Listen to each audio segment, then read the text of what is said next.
Well, ADD is one cause of children not performing well in school, and ADD or ADHD is children that have an immaturity of attention, distractibility, impulsivity, and sometimes hyperactivity for their intellectual age, and that can hold you back. However, there are different degrees of ADHD, and certainly if ADHD is part of the problem, a lot of children don't necessarily need to be on medication if they have attentional immaturity. Some children just need some structure, a little more consistency both at home and at school, and some help with organizational skills, and can sometimes do fine because ADHD, even in and of itself, especially when it's milder, gets better. And sometimes there's really no need for medical interventions per se. Children can have problems in school for other reasons. They may have a relative learning disability. Now, a learning disability just means that there's one part of your brain that doesn't work as well as everything else, and most of us do have some learning disabilities, whether it's acknowledged or not. We're all weak in one thing. I think there are very few people that really aren't. It's just a question of how weak one is and whether it affects schooling. So a child that has a real learning disability, meaning that they're in the bottom 2 kids out of 100 in that specific task, usually require some intervention in school and extra help. But there are also children that, for example, maybe you might have a child that's very smart, is great in English, but is at the 30th percentile. In other words, most kids are better than him in math, per se, and he doesn't sleep very well. And that child may be staying up all night and maybe really falling apart in math.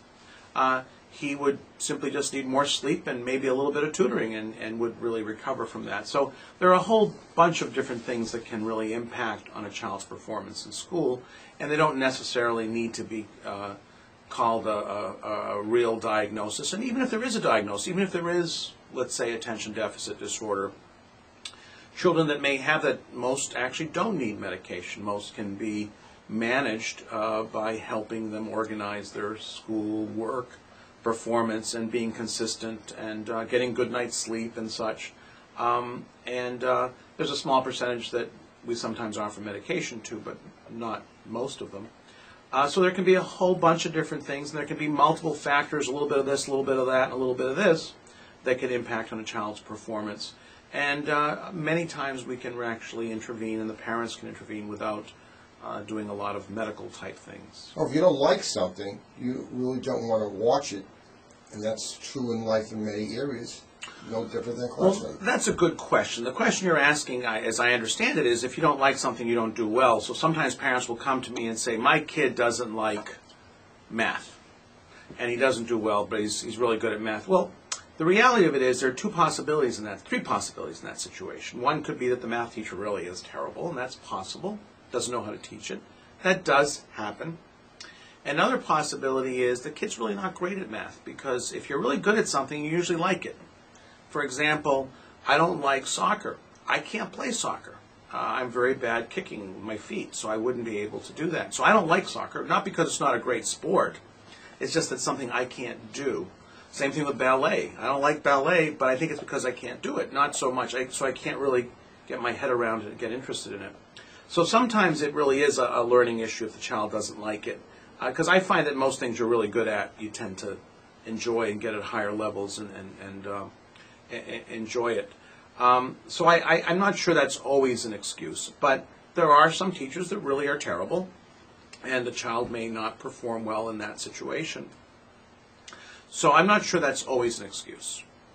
Alternatively, there are a few patients, or a few children, I should say, that are so smart they're way above what the teacher is teaching, because one has to remember that schools teach to the midline. They teach to the middle of the class, and they teach 1 standard deviation below the mean and above the mean, which means they teach to about 70 out of 100 kids. The kids that are below that, they don't teach to, and the kids that are above that, they don't teach to. So there are some children that are very, very smart, although not many, but they occasionally occur who have incredibly high IQs and really are so over what the teacher is teaching that they are bored. But that's rare, and I think that's not a very common issue. So if a doctor saw a kid for only a few seconds and decide the kid had attention deficit and want to give a prescription for a medication, that's not really a good practice, is it? Right. I think there was actually a series of reviews on attention deficit in one of the popular magazines many years ago. And it basically said, which I think is really good, is that if you go to a doctor and they want to give you medicine on the first visit, that you should be very wary of that. Now, there are occasional patients that on the first visit you have all the information, you can make a determination. But in general, there are very few patients that come to a doctor that you can on one visit say, here, take medication for your child's ADHD. And that should be a red flag to a parent. And if you give the medicine, you should have some objective evidence what he was doing in the school prior, and you should look at the evidence later to see that this medicine really helped the child. Correct. The way we define ADHD, for the most part, is we use standard surveys, and we use scales that are filled out in two places, typically parents and teachers. And a child has to meet criteria in two places that qualify for ADHD.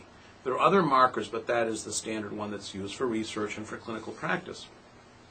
So typically, if one diagnoses ADHD by having a problem with concentration in two places, and if one determines that if a child has ADHD and this impacts negatively either academically, socially, or because of the child developing poor self-esteem because of it, one may consider using medication as a crutch.